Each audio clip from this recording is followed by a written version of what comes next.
The Mets just took a critical loss they cannot afford to take to the Reds, thus losing the series in a tiebreaker.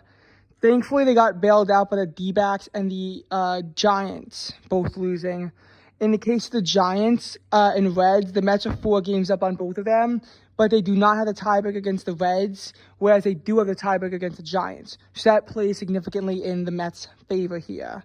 The Mets' upcoming schedule is brutal. You have 4 games against the Phillies in Philadelphia, where typically Philadelphia wins 62% of the time against the Mets, in the last 60-ish games. That's how it's been. You also then go back home. You have 3 games against the Nationals, Rangers, and Padres. Padres is going to be a huge series to see. The Mets at one point were tied with the Padres. Now they're 2 games back, and you really need to sweep to have any shot of jumping the Padres. Then they go on the road and play the Cubs in New Orleans. And to avoid a last season heartbreak, you really want to clinch before the Miami series even begins. Fangraphs is giving the Mets like a 93% chance to make the playoffs. I really don't think it's that high, since there's so many teams behind them. It's not just the Reds and the Giants, it's the Diamondbacks and also Cardinals.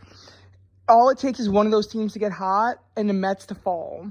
I'm not sure if 500 ball is enough. 10-9 would mean that the Reds need to go 14-5. Every other team would need to go 15-4 or better, but 14-5 is absolutely attainable.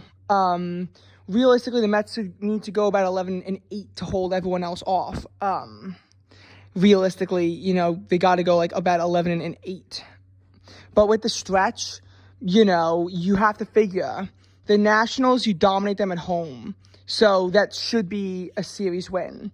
Rangers, you should also win that series. But the Phillies could very easily be a series loss. Padres, even at home, could still be a series loss.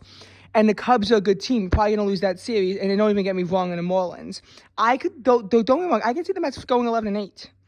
I could also see the Mets going like 6-11, and then all you need is one of those teams to play 500 ball, or a little over 500 ball, and then they make the playoffs and the Mets don't.